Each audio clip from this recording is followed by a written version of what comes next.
बहुत समय पहले की बात है। उज्जैन नगरी में एक वीर और न्यायप्रिय राजा विक्रमादित्य का शासन था।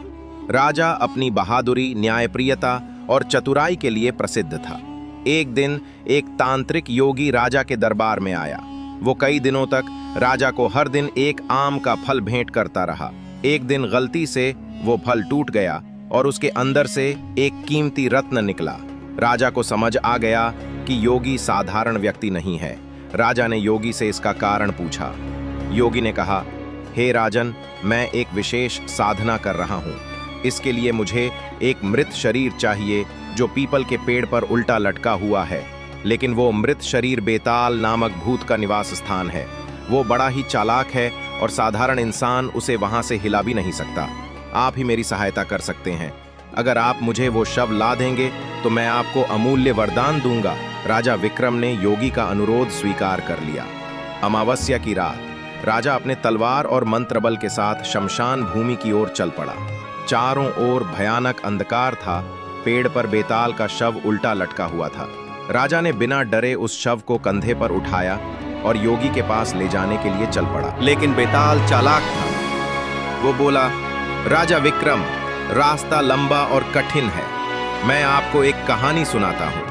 यदि आपने चुपचाप मेरी कहानी सुनी और उत्तर नहीं दिया तो मैं आपके साथ चलूंगा। लेकिन अगर आपने उत्तर जानते हुए भी नहीं दिया तो आपका सिर फट जाएगा। और यदि आपने उत्तर दिया तो मैं फिर पेड़ पर लौट जाऊंगा।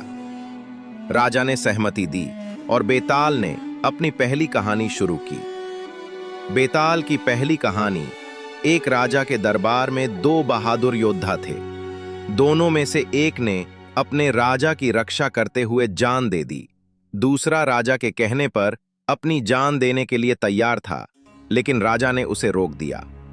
बेताल ने राजा विक्रम से पूछा, राजन, दोनों में से ज्यादा वीर कौन था?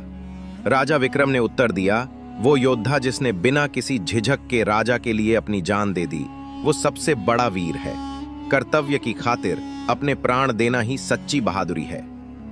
जैसे ही राजा ने उत्तर दिया, बेताल हंसते हुए फिर उड़ गया और पेड़ पर लौट गया। बेताल की 25 कहानियां और सवाल। राजा विक्रम बार बार उस शव को लाता और बेताल उसे कहानी सुनाकर प्रश्न पूछता।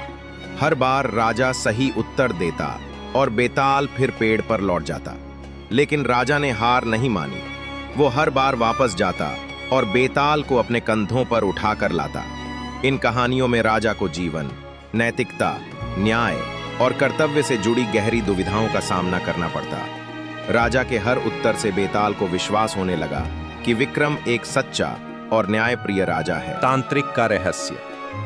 जब राजा विक्रम ने अंततः बेताल को पकड़कर तांत्रिक योगी के पास पहुंचा दिया तो बेताल ने राजा को सच्चाई बता दी। उसने कहा, राजन, ये योगी दुष्ट है।